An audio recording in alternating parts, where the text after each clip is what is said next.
They are the kings of the Australian outback. You've got to concentrate all the time. Some of the biggest trains in the world. Things go wrong with these things. Normally makes a big mess. On epic journeys through a hostile continent.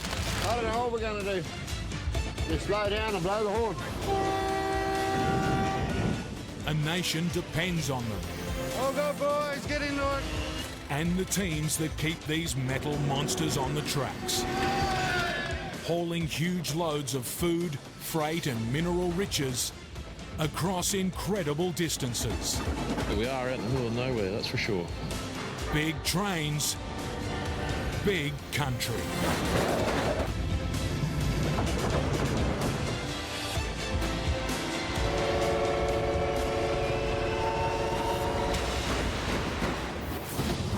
On Railroad Australia. So it'll be all guns blazing shortly. 4 hours to fix a faulty track. We've got to be careful, coordinate everything, not get in each other's way. Fail, and it could cost millions. It's an incredibly tight period to do it in. A freight train with fuel problems. And I can actually see the locomotive in fueling mode and then cutting out. I got no power in here. The worst place in the world to run out of juice. And keeping an outback icon on the rails. If something's wrong, it's my head on the chopping block.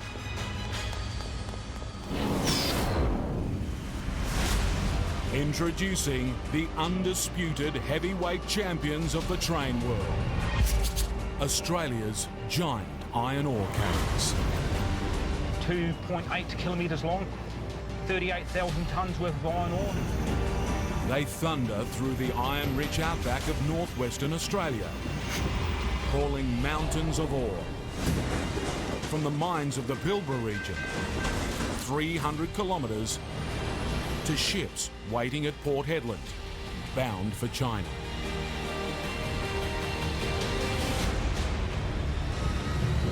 It's an industry worth billions of dollars, the engine of the nation's economy. Each train would have to have a value of, in the ballpark of $3.5 million, $4 million. So we're talking some serious money. The world's heaviest trains, owned by mining giant Fortescue, take a heavy toll on the track. When the rails need fixing, it means a shutdown.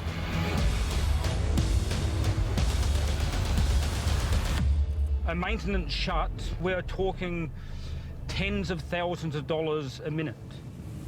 It's about to happen.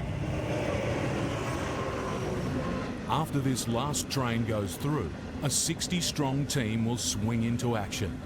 It's imperative there's minimal disruption.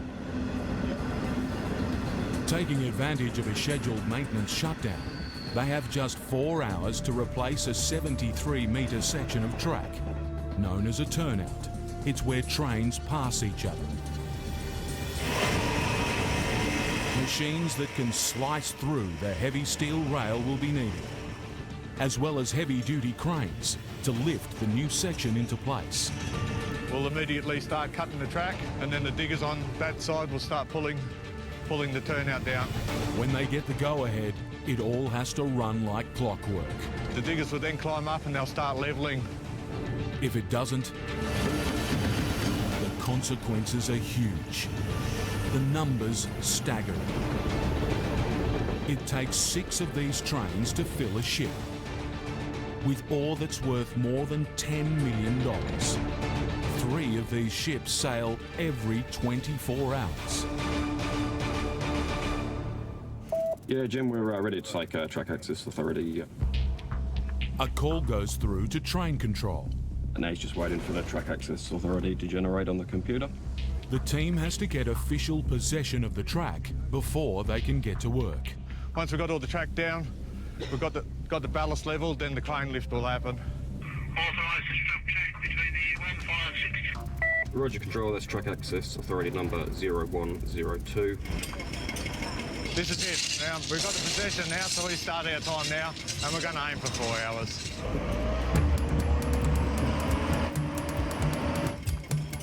It's the bare minimum time for a job this size, but the line mustn't be closed for any longer. A rule of thumb that an hour of the track occupancy was equivalent to about $1 million. So every hour is down was about $1 million wasted.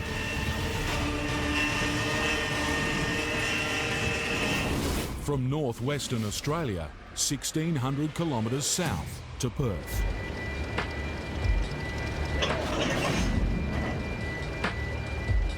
Shunters are working late into the night to put together the final wagons of a 1.8 kilometre mega train. With a marathon journey ahead of it. 2,700 kilometres to go. Phil Garrett and Darren Blades are two of the 4 drivers that will work in relay to take the train virtually non-stop across the vast emptiness of the bottom half of Australia. 6 p.m. 9 is heading over the continent to Adelaide and on to Melbourne. All up, a 3,000 kilometre journey that will take 3 days. 4,133 tonne and we've got 76 wagons. So she's a pretty big train going back. 1,795 metres. Yeah, 6 p.m. 9, we're ready to depart, over. I'll get you some lights in a moment there, over. Righto, thank you.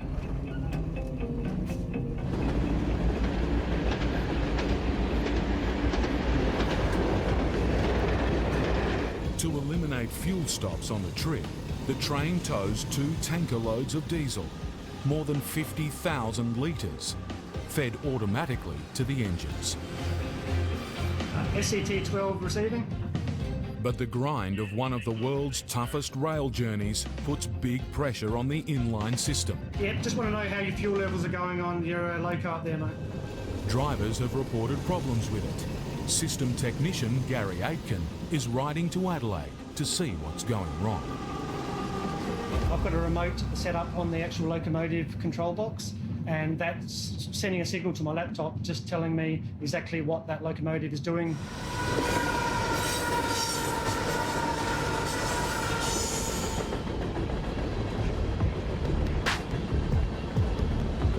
At the dawn crew change the following morning, they're more than 600 kilometres east of Perth.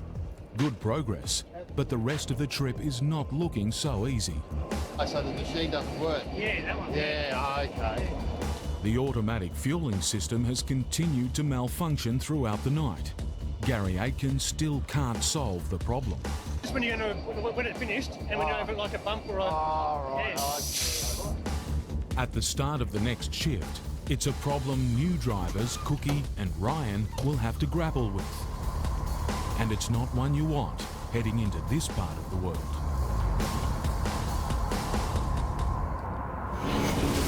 From the Nullarbor Plain, across the continent to Port Augusta in South Australia.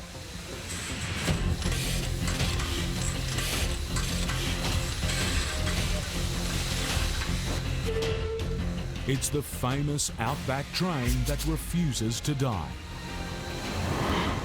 Still full of life after nearly a century of operation. The original GAN service, the train that conquered the desert between Adelaide and Alice Springs, connecting Australia's red centre with the southern states. And it's still running today. Not quite as far, but with just as much fanfare. From Port Augusta in South Australia, 40 kilometres north to the township of Corn and back again.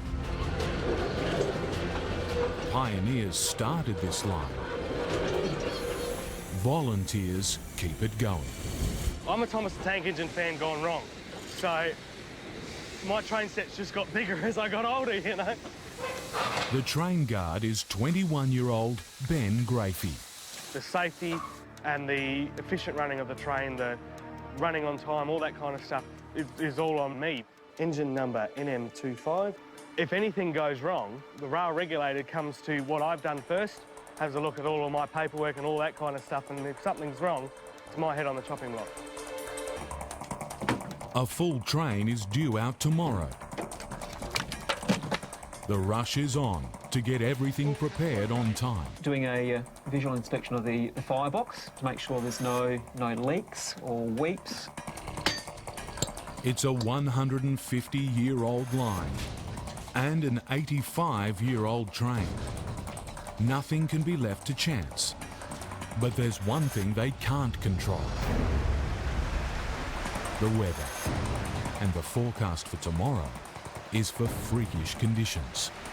Apparently we're going to experience the wildest, roughest, coldest weather we've seen in 25 to 30 years up in the Flinders Ranges. They're predicting snow is going to fall in the Flinders Ranges tonight.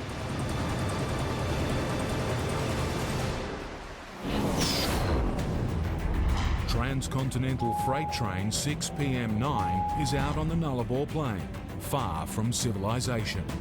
Drivers Cookie and Ryan closely watching their worsening fuel situation. I think it's around 40,000 litres we use to go over, and probably around 25 to get home. The automatic filling system that feeds the locos from tankers they're pulling is behaving erratically. If the fuel in the locos drops too low, they'll have to stop and fuel them manually. In the crew cabin, fuel technician Gary Aitken is trying to find the fault. I can see the locomotive requesting fuel, and I can actually see the locomotive in fueling mode and then cutting out. The engines are thirsty. They burn more than 800 litres of diesel an hour, nearly 100 times more than the average car.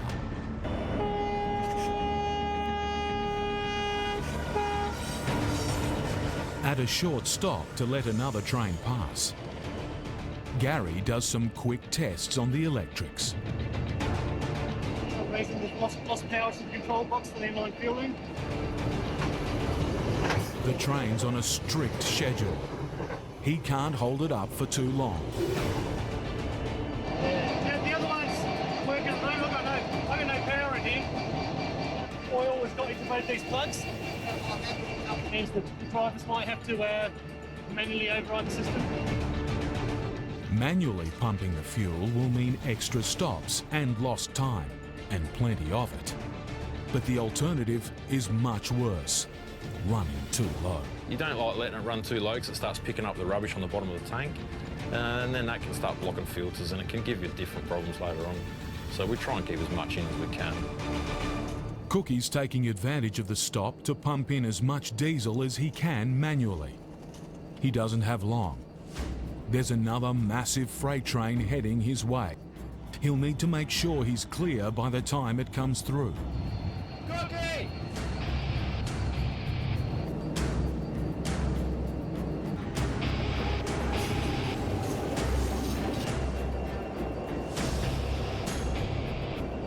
Cookie's well clear by the time the freighter comes hurtling through.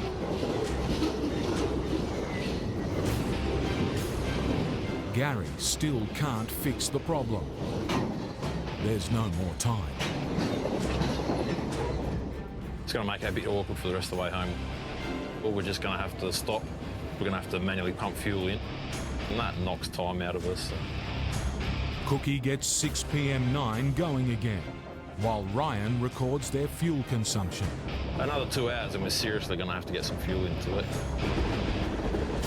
There's still 1,500 kilometres to go until Adelaide. Gary needs to find a solution to the fuel problem, or they'll be stopping many more times. Freight worth hundreds of thousands of dollars won't be delivered in time. From halfway across the Nullarbor Plain, north to the iron ore mines of the Pilbara.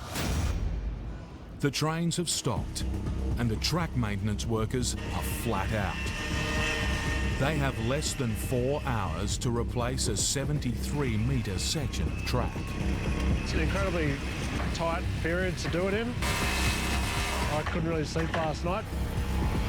The gang has to replace what's known as a turnout, the points that direct a train into a siding so another one can pass.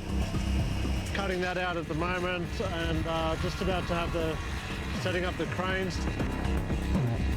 As they're getting ready to cut this out, the excavators are on the other side there, and they're getting ready to pull this down the bank. Every person on the crew has their own job to do, and quickly. Some are in charge of heavy machinery. Others just have picks and shovels. It's tough work, made tougher by the looming deadline.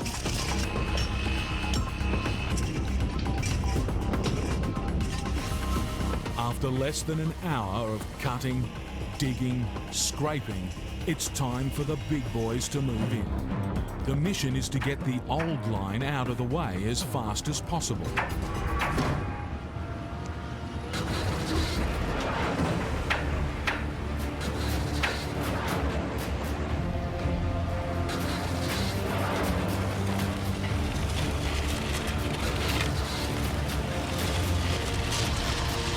We're not trying to save it, we're not being gentle with it. We just want it out as quick as we can.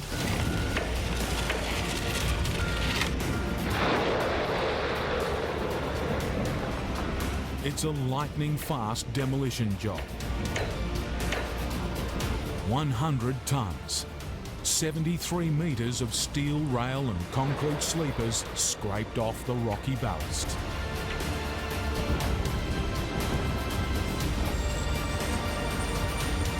Next, graders move in to prep the base for the new section. Yeah, Michael, come back. Can you clean that cut all the way up? You're on height now. 3 cranes wait to play their part.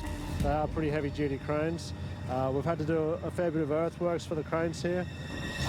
The rip-out takes less than an hour, but that's the easy part. Lifting and lining up the new section requires precision and patience. And red light.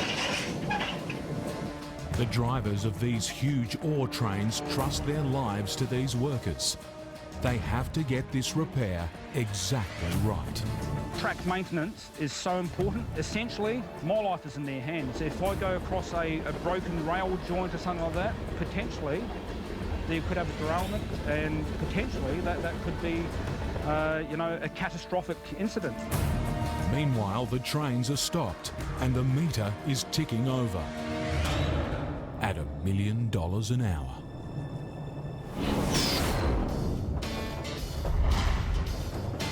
There's been a crew change on 6 PM 9.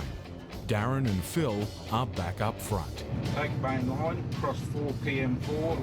The train pushes on into the vast expanse of the Nullarbor. The mine's probably a little bit away, a couple of minutes. What do you want, your veg in or not? Cookie and Ryan are relaxing in the crew car. Can't get better than that when you're in the middle of nowhere, steak and veg. And Gary is still trying to solve the fuel problem. Yeah, just checking to see what your fuel levels are up on that front loco, mate. The tanks are running low and they'll need to stop soon to fill them manually. One of the locomotives has been just malfunctioning electrically, so I'm just remotely monitoring that on my laptop. If you see it getting a bit erratic, just give us a call. The crew cabin is a mini hotel designed so the off-duty drivers can rest, eat and relax. People spend thousands of dollars to come out here to look at the view, and we get to do it for free. But up front in the loco, the drivers have to be ever alert, ready for anything. 2 years ago, in the dead of night, Darren was at the controls when disaster struck. So it was midnight, so it was totally dark and it was rainy, so our headlights weren't that bright. As we kept going down the hill, we saw more and more water, and it sort of looked like, as we got down further, a couple of rivers, and we got a bit worried, and eventually, as we got to the bottom, the water was actually running across the track. And we was already doing 95 to 100 kilometres an hour, so we both took a deep breath, and we were a bit worried about what's going to happen. When we first hit it, it was just like a bit of a bump, but the guys that were in bed, they actually got thrown out of bed. We just saw trucks on their sides, wagons on their sides, the track washed away. What it was a once in 100-year rain event, and all that water had run down the hill and it formed a big lake right at the bottom. So as our loco went over it, it allowed the water to push all the ballast through, and every time another set of wheels came over it, it made it worse until it just caused a big derailment. Darren and his crew were stranded for days. We just had to sit tight, and it took them about 2 days before anyone could get out there because of the flooding and because of the isolation of it. Yeah, so we just slept in the coach as we normally would until they came to rescue us, basically. Eventually, they were flown out in a light plane. It took 2 weeks to clear the only track across the continent and get the trains running again. On this trip, the problem isn't water, it's fuel. The tanks on the locos are at worryingly low levels. At the next crew change, they'll have to manually pump in as much diesel as they can. That will mean more delays and less chance of getting this freight to its destination on time.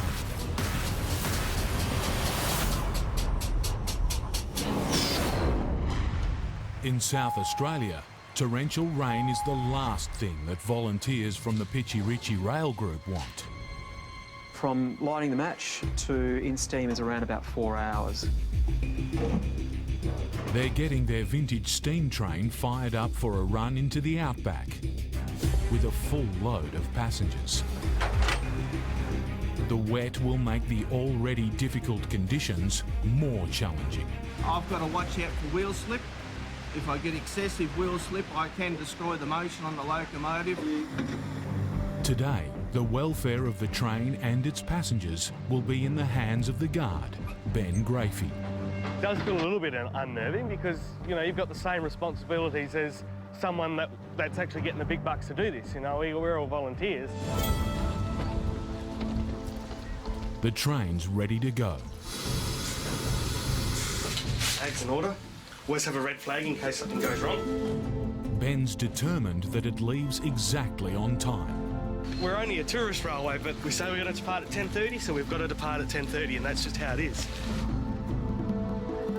1 minute to go. Alright,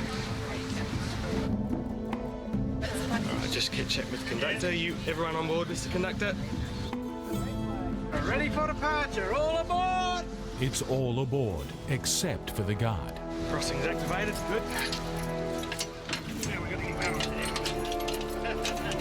Got to run back to my carriage. They can't go without him.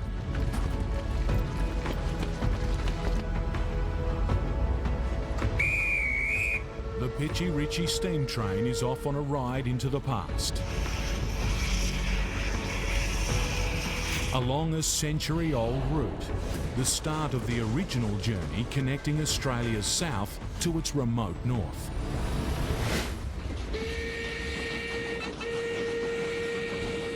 But it's far from a nostalgic trip for driver Neil and his crew.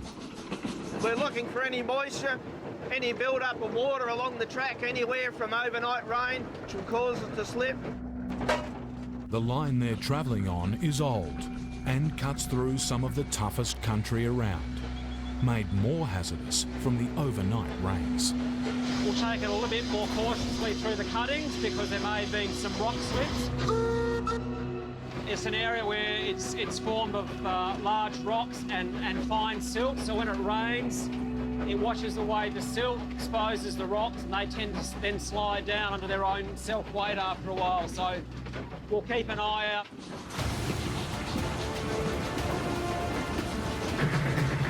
Squeezing through cuttings so narrow, you can touch the sides.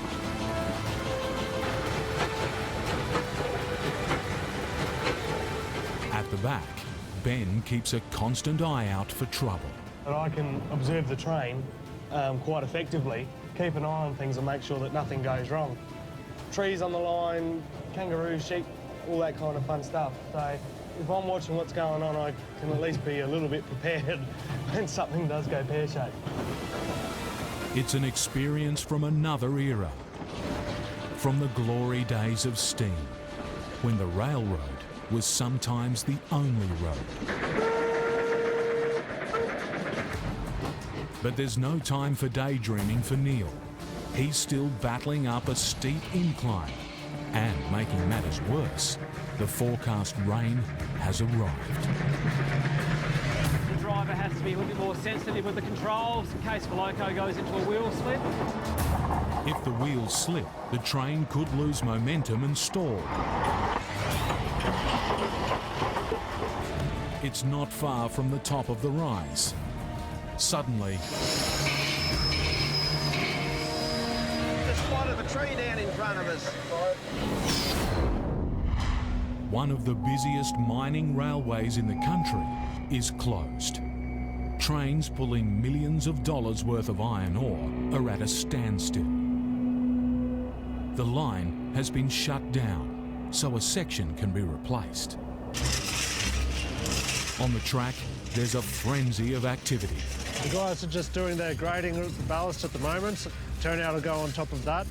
Still lots to go. There's still the welding, the tamping, and of course the crane lift to put the turnout in. Part one of this job was to rip and remove a 73-metre section of line. They have less than 3 hours to replace it, so the trains can start running again. Part two is preparing the base for the new track. The rock ballast that holds the rails in place needs to be perfectly flat. We'll get the bottom of the ballast level down so that we get the top of rail level height correct. And yeah, once we level it all out, the guys will do a bit of hand digging, but mostly work with the diggers. This line is the strongest rail line there is. It has to be. It carries the heaviest trains in the world. The rails can support wagons each weighing up to 160 tonnes, 250 per train. The clock is ticking. We'll be doing a few activities at the same time so that we minimise the time. 3 cranes are on standby to lift 100 tonnes of steel rail and concrete sleepers all in one piece.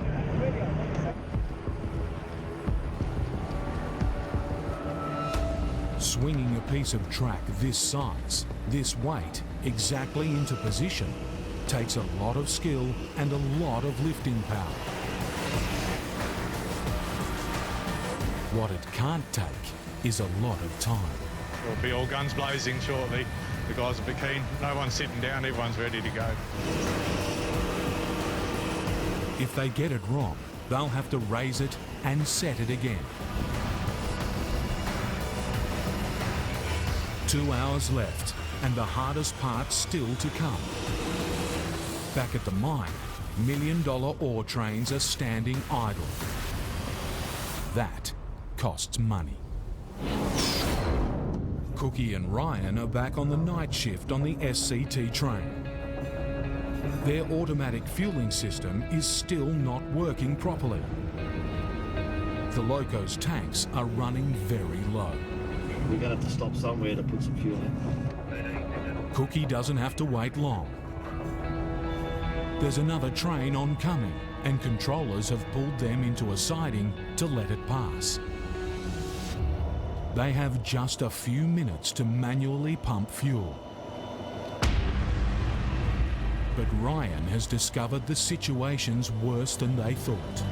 Neither of them are working now. They've both stopped working in auto. Before, it was only the pump on one of the tanks that was playing up. Now, there's double trouble. So we just got to pump as much in as we can every time we stop. And if we start getting real low, we're just going to have to make a stop to pump fuel. It's frustratingly slow. I have to manually hold my finger on the button. It's just a safety thing, so we don't overflow the tanks. We have to manually stand here and hold the button in. Ryan is standing next to the main line. With the other train due soon, he can't stay there too long. This is a tight cross as well, so we're not going to be able to get much in. Very time-consuming process. I said we might only get 1,000 litres if it's the back engine at the moment. So we're going to have to stop again later and take fuel. And that's going to delay us. They can't let the loco's fuel tanks run too low.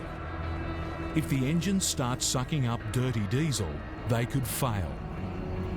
Ryan needs to radio the other train to see where it is, while Cookie takes over the fuel pumping. The button's on the main line side, so be careful. Give us a call when he gets close. I can see his headlight here. Can't be far away. Ryan has to wait in the pitch black on his own. At least he hopes he's on his own. You always got to be a little bit careful of cattle and stuff like that running around though. You never know what they're doing. A lot of blokes have been scared by them. Like kangaroos jumping past, you just can't see them. But yeah, we are out in the middle of nowhere, that's for sure. You wouldn't want to hurt yourself, like you've got to be a little bit careful. If I got bitten by a snake right now, it's going to take a long time to get help, because you'd be in a lot of trouble. But maybe when you're out in the nullarbor, maybe dingoes, getting run over by a mob of cows. Apart from that, I think we're pretty safe. The driver of the other train radios his position. SB7PM9, just call the location headside, fellas. Yeah, no worries, mate. Thanks for that. We're on the loop. You're right to come through. So here it comes. He's 2.5 kilometres away. At last it arrives. The stop has allowed them to manually pump in fuel, but not enough. They can't afford to be stopped any longer. No worries. Thanks for that, mate. Have a good one. How about you, 6 p.m. 9 has to get going.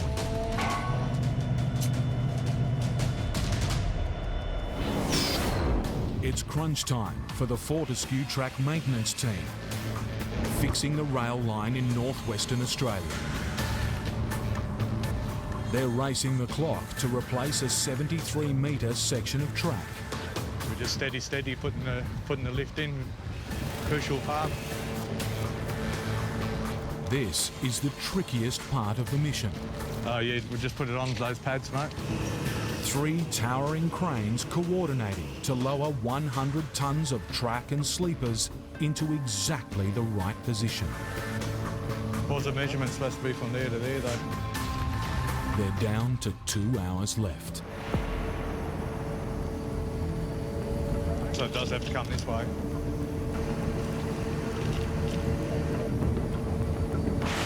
Those end of rails have to come down this end then, mate. It's more complicated than just setting the line in place. We're just wiring up the new points machine that's going in that we're taking out for the old turnout. So this is the new motor that goes in. There's a switching mechanism and motor that have to be fitted so that the points work. If they haven't got detection, then there's a chance that the switch is open and the train can fall straight off and derail. So we're talking 2 or 3 mil at times with our adjustments, so it's got to be pretty precise. Are you happy with the center or do you want me to push it over a bit more? The pressure's on. This is a time for cool heads. How close is that, Mookie? Just that way a bit more, is it?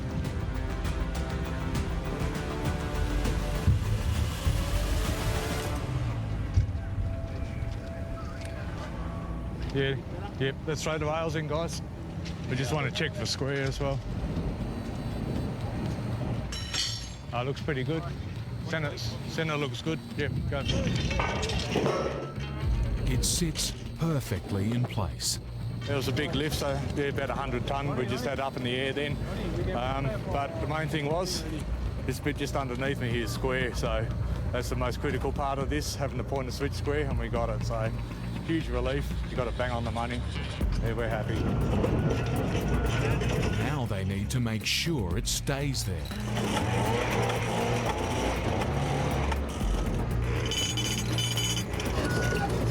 In less than an hour, the world's heaviest trains are due to roll through here. Jacking it up, propping it up. As soon as we get it to the right height, we'll start dropping ballast on it.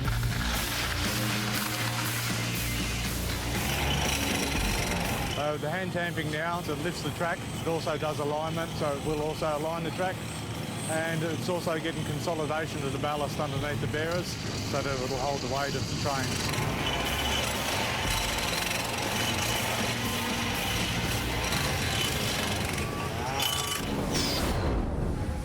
The Pitchy Ritchie steam train has had to make a sudden stop. There are tree branches on the line, some too big to risk running the train over. It's been fairly windy overnight. Could have the potential to cause a problem, but we'll just get rid of them.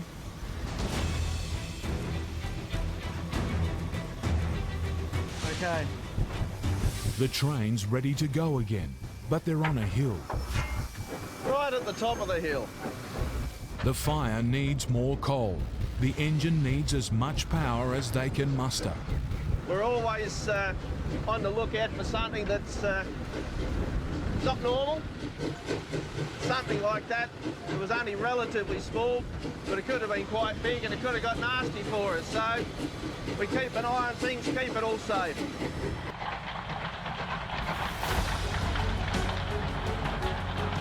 Soon, the engine is puffing its way to the halfway mark, arriving at the historic station of Corn, bang on time. These were the things you saw as a kid on all the TV shows and all the old movies. You see the guard there with his green flag and blowing the whistle, and all the kids, they love seeing you do this, and the big kids. So yeah, it's just fantastic. And here we go.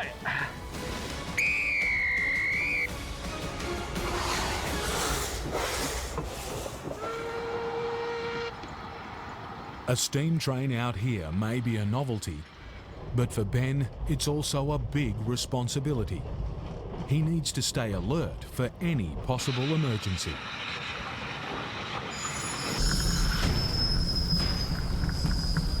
This time, the problem's on the train, not the tracks. Panic system call. Over. Roger that. Thank you, NM25. I'll check it out. That's me playing. The emergency signalling system has just been activated, so we've got to go and check out and make sure that everything's okay. Did you press the panic button? Anyone in your carriage? Can you find the conductor for me, please? They've pressed it in here. They pressed it in here? Yeah. Accidentally or? Yes. Accidentally, okay. Yeah. That suits me fine. Yes. Andrew, everyone all right in your carriage? No worries. Right, false alarm, good. Get going again.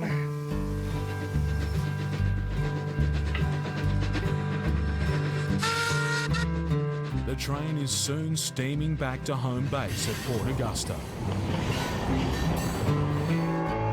Back on the main line, sharing it with trains from the modern era. Provides a bit of fun for the passengers. Passengers all love it. The crews of the freight trains love it.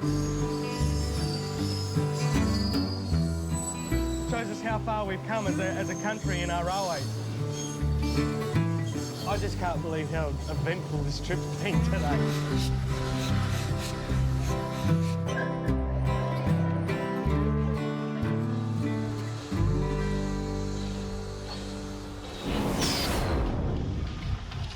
Workers on the Fortescue track replacement have less than an hour before the line needs to be reopened. I think time-wise, we're still just barely on the money.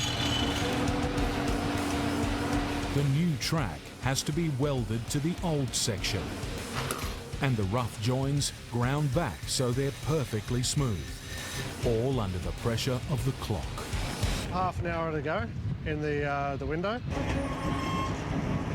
The last stage is calling in the tamping machine. It gets the top of the rail to the correct level so we don't get any dips in it, and it also does alignment and it vibrates the ballast underneath the bearers, and then that consolidates all the ballast, and then we know that we're safe. It's the machine that makes sure the track's perfectly aligned. The giant ore trains are ready to run again. They still don't have permission to roll. If the team goes over time, each minute will cost $17,000. Had the pressure off.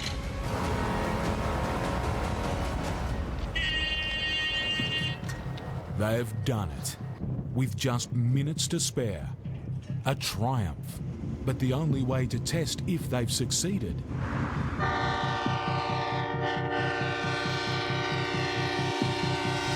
is to run a train over the top. Set for 20 kilometres an hour for the first train, just to be sure. And then after that, we'll lift up to 40 kilometres an hour.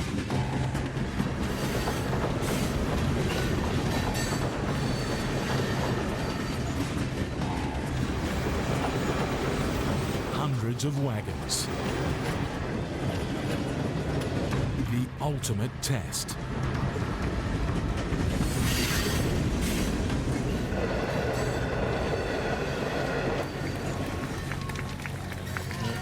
Yeah, we're all happy now. Seen that train go over. Actually increased the speed while I was travelling through there. We're pretty confident with the ride. It's a huge relief. And back to business on one of the richest railway lines in the world. We'll get some more down the port and we'll get the ships moving from there.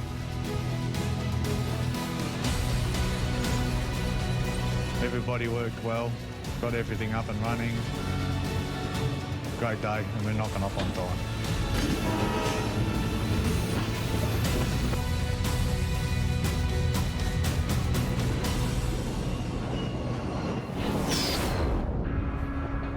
Cookie and Ryan have driven throughout the night. I don't know what time it is, 7 o'clock, the sun's just coming up. So this is the worst time when you feel most tired. They decide to leave the fuel problem until the crew change. I think we've got about another hour and a little bit to go. When they stop, Gary is quickly back working on the tankers. The train's tanks are almost drained.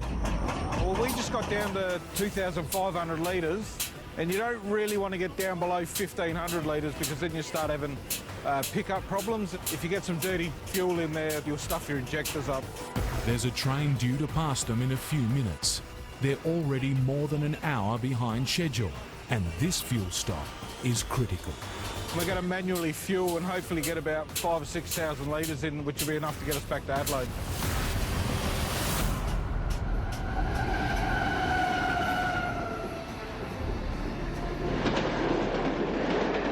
When the other train has passed, they'll have to get moving again.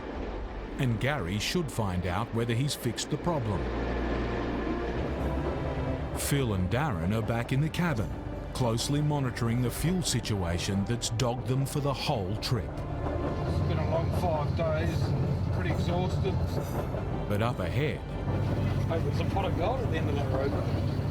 there's a glimmer of hope on the fuel front. The running repairs at the last stop seem to have done the job. Yeah, that's excellent news. The system's working perfectly. Adelaide is only 300 kilometres away, and they should be able to make up some time. No, it's good to be going home, no doubt about that. The trip is nearly over. 4 drivers have been away from home for 5 days, travelled more than 5,000 kilometres across the harsh emptiness of the Australian continent. Another crew will take the train on to its destination of Melbourne. But for these 4, it's the end of the line. Got about 4 days off, so that's pretty handy. And see my little fella and my wife, so that'll be good. Great to be home. It's been a good trip, 5 days away, and we arrived here a bit late. We lost a bit of time, but yeah, I'm looking forward to getting home and going to bed in a bed that doesn't move. Next on Railroad Australia, all aboard the train that conquered a desert. Yeah, well, there's a bit of pressure on this morning. Oh, mate, running around like a headless chook. An adventure on the famous Ghan. Don't look down. Nice and steep up through here. A nail-biting ride into the wilderness and track trouble. Big chunk of metal's come out of it. A long way from help. All good, boys. Get into it.